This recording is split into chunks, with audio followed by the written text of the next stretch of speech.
You know, my father was an architect, and I enjoyed being around his office and his clientele to some degree, and to the individuals that worked for him. And I thought that even though my father did not want me to become an architect, I still persuaded myself that it was an appropriate profession that I wanted to invest my life in. Did I realize at that point in time the scope of what the profession entails? I had some idea, but I think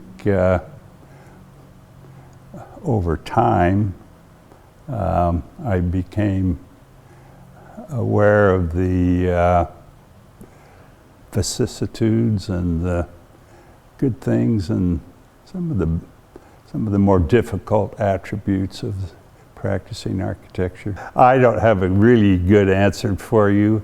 I do know that he, number one, did not want me to become an architect and thought I should become a structural engineer. You know, the next interface I had with the profession of architecture was at the University of Utah School of Architecture. And I remember the very first day at the school, the individual who was talking to a group of, I think we had 45 students entering the first year. Back when I graduated, it was just a bachelor's degree as opposed to what it is now. But he said to us to look to your right and look to your left, and upon graduation these individuals will not be here because of the rigorous nature of the school. And I think it was the expectations of the faculty combined with the expectations of the students to excel in the rigors of education. I think I ultimately graduated first in my class. There were 7 of us. Of the 45 that I started with, there were 7 of us that graduated, which calls into question the effectiveness of the schooling process, i.e. perhaps not being as effective as they might otherwise have been to have more people graduating than in my class, or it could have been the quality of the students, I don't know. I enjoyed the process. I enjoyed the acquiring of a proposed client who had a list of needs and wants, and what are the differences. And I felt that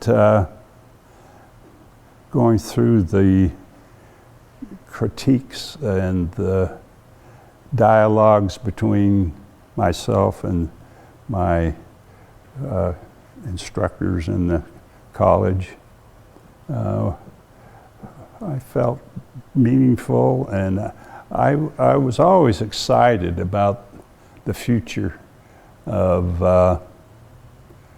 graduating and entering the profession. When I was going to school, I did have the opportunity to go work for Sir Frederick Gibbard, an architect in England, in London. And having newly married, my wife and I spent a summer in London, and Sir Frederick Gibbard was a storied individual in the profession in England, and he was knighted by the Queen, i.e. his title as a Sir Frederick Gibbard. And I worked on a nuclear power plant in his office, which was kind of a curious project in a lot of ways. So the engineering attributes of that project were certainly not in my purview, but I did have input on the architectural expression of what was occurring in the guts of it. And that was one part of that project that I learned that giving responsibility and relying on the expertise of engineers, structural, mechanical, electrical, civil, was, if you don't hire the best that's available, then the probability of becoming ultimately successful and avoiding problems with those engineering disciplines was pretty important to the overall success of an architectural project. And therefore, in my practice, I also specialized in research projects,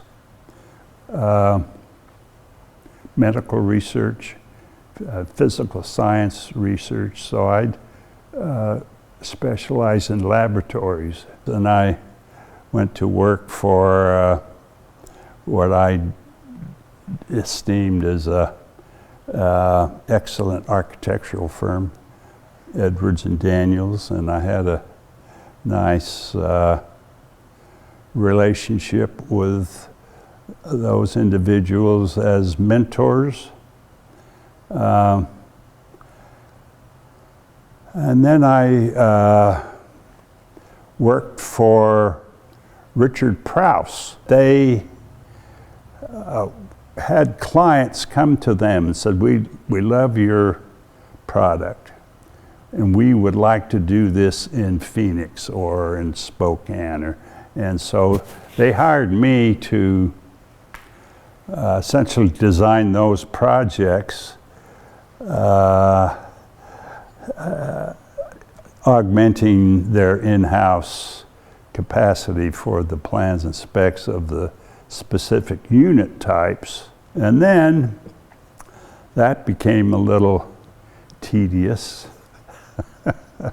And one of my very close friends, Stephen Peterson, who I graduated with, and another graduating student, Jack Hammond, we decided to hang our own shingle out, and that was after spending enough time to qualify to take the ARE. Yes, I thought it was the best way to for me to manage the outcomes, because having someone looking over your shoulder, in my experience, was in some instances less than optimal. And but I learned a lot from others and decided that it was just a good thing to do. So we practiced Thomas Peterson Hammond, and did that for a number of years. I worked at the University of Utah, along with a number of individuals in campus planning and design that on smaller projects. And they are only small in perhaps the attributes of the budget, but the individuals that I worked for were individuals who had a smaller project to accomplish, and they had both feet on the floor, and they knew what they wanted and what they needed, and I listened carefully and programmed what we were going to accomplish and had them essentially sign off. And I think I gained a reputation of being a responsive architect. My first large standalone project was the Biomedical Polymer Research Building at the University of Utah. And it was the first project on the campus that had facilities designed for 3 separate colleges. There was the College of the College of Medicine, really, and the pharmacy and engineering. So those 3 separate colleges had faculty members who had control of and interest in certain attributes of this building that we had the charge to design and incorporate all the laboratory facilities. And part of that is the responsibility of the architect to equip the building to not only fulfill the needs and desires of the current occupants from those 3 colleges, but the future, because change is the name of the game. And if you don't anticipate change to accommodate future needs insofar as the budget will allow, that was one of the successful attributes of that first project that we designed along with a team of engineers. That it was a joy to work for, and a joy to work for the people that we interfaced with in the colleges and on the campus. I think one's reputation is earned as you go along, and in reality it doesn't really matter the size of the project as long as the client and those responsible for funding the project and making sure that it works for the clients they have on the campus. It's you just end up with a reputation of being a responsive individual who can fulfill their expectations. A majority of my practice was pretty specialized, and so to a degree, I think my interfaces with Steve and Jack were somewhat limited because of their portfolio didn't really align themselves with research projects. We ended up needing a business manager who actually just retired, and he was germane to the management of the practice, funding and cash flow and all of the attributes. And Steve handled mostly the hiring and firing.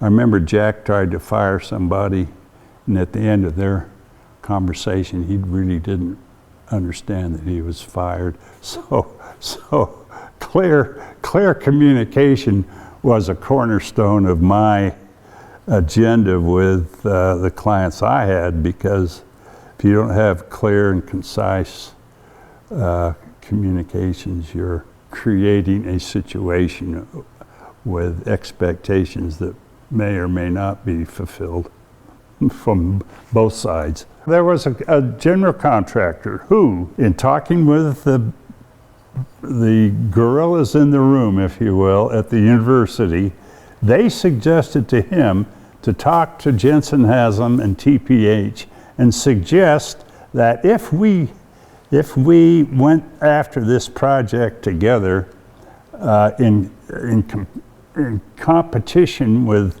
other entities in town that would love to have this as a client and as a project, that we'd have a really good shot at it. We decided to merge, and we executed the critical care pavilion up at the University Hospital, and then went after a hospital project down in Durango, Colorado, which we were successful in getting for the Catholic health care folks.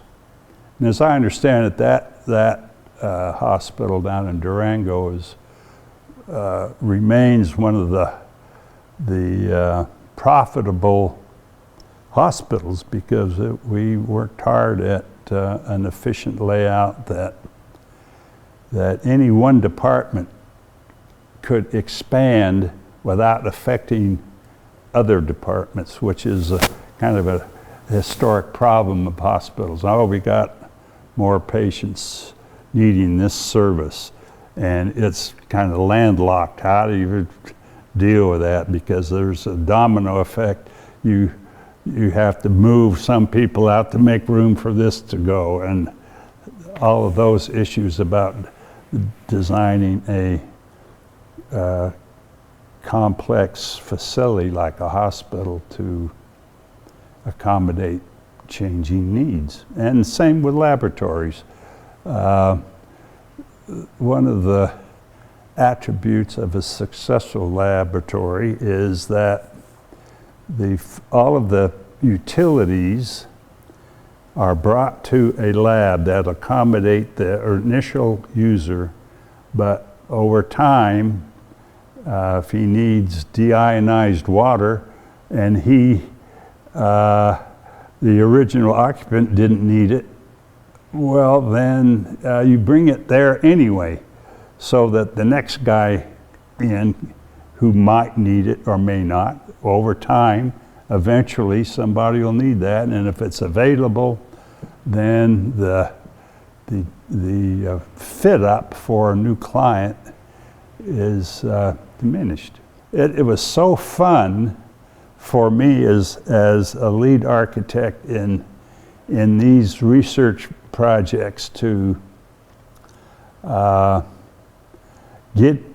get on the ground floor of all of these cutting edge research protocols that we were going to accommodate in this new building. And so our focus at the university in this biomedical polymer project, we carefully studied with the structural engineering folks the vibration requirements that needed to be in place for things like the robotic mapping of the human genome, which was one of the services that research activities that was in here. So we had all kinds of machine labs and we had an individual who was studying how to interface a artificial eye with the brain, and he was using a cat as the primary subject of his research. It was just an enjoyable experience to interface with these brilliant minds that had invested their lives in research, various attributes of research across the whole board. And for me to have the opportunity to talk to them and to try and get the feel for what they were trying to accomplish and to accommodate their needs to the point where they could give me a great recommendation for the next person that I had the opportunity to work for. I don't think any architectural firm is free of cash flow, is free of employee performance problems, and carving out time to work with marketing people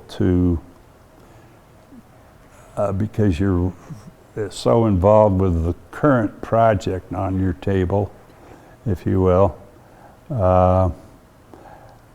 There's, I think, always kind of an ebb and flow of productive versus not so productive activities from an architect's point of view. But the part of the practice of architecture that I miss the most is working with the individuals who are going to use what we together have designed.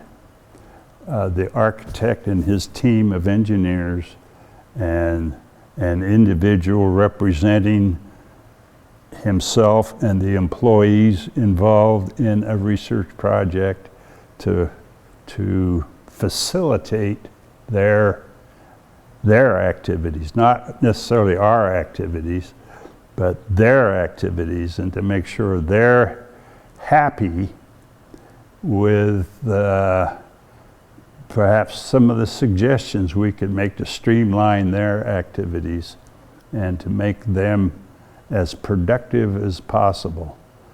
And in addition to that, to create a lab that serves the next group that comes in, so that the money spent up front isn't lost in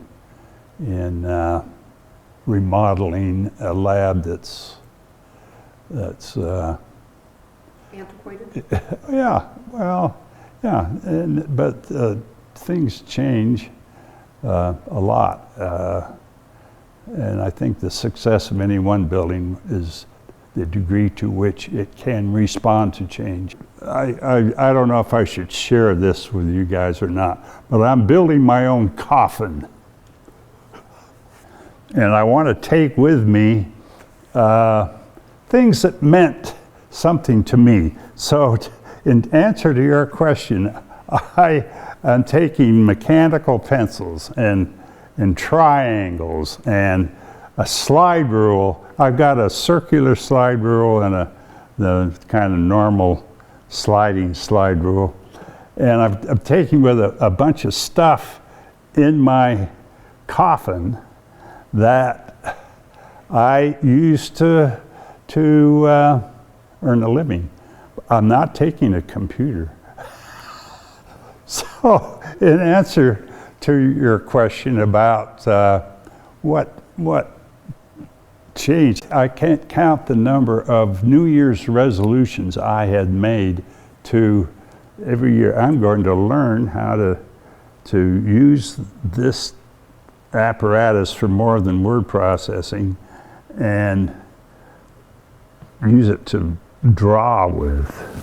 Well, for me, it was a disappointing New Year's resolution because I never had the time to devote to just saying, okay, time out, I'm going to take a month and have somebody who's smart on this teach me how to do it, because I was still making sketches and floor plans on fodder that I could turn over to a couple of people who could put this in context.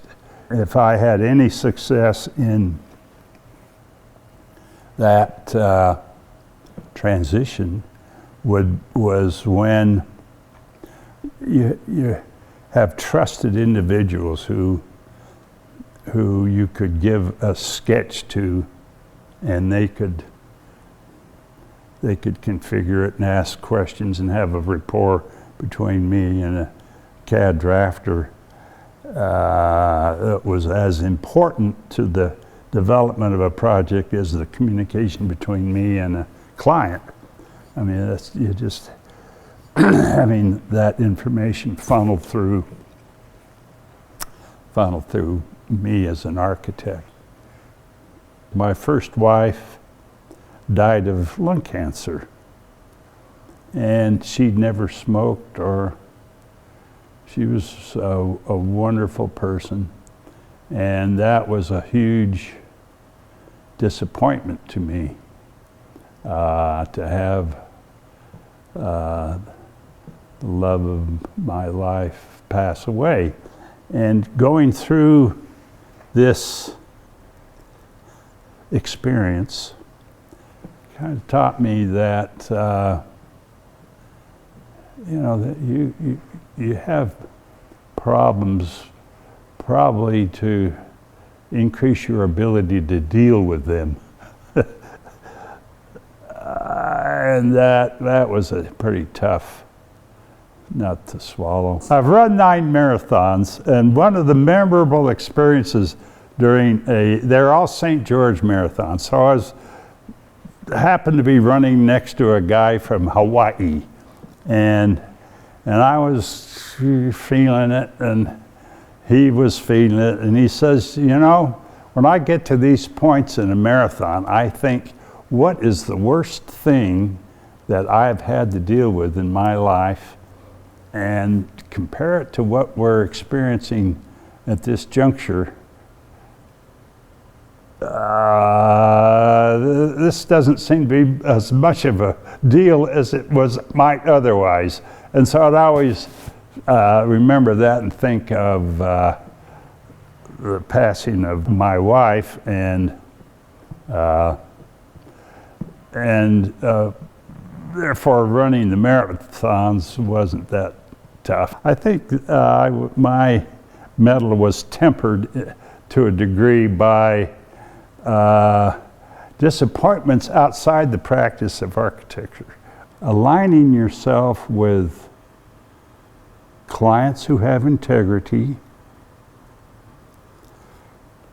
and partners who have integrity and people in the office who have integrity. And I think that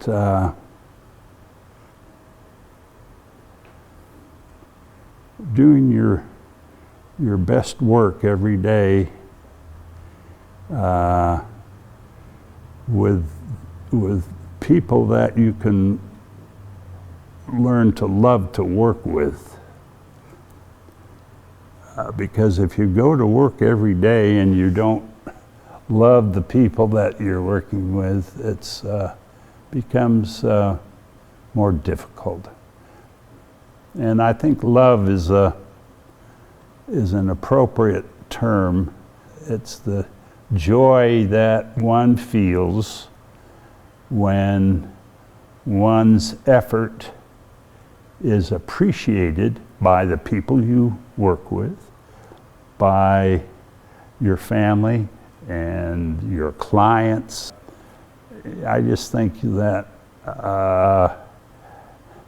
if you're not finding that type of fulfillment where you're at, you ought to cast your efforts elsewhere to determine if the problem is yours or somebody else's.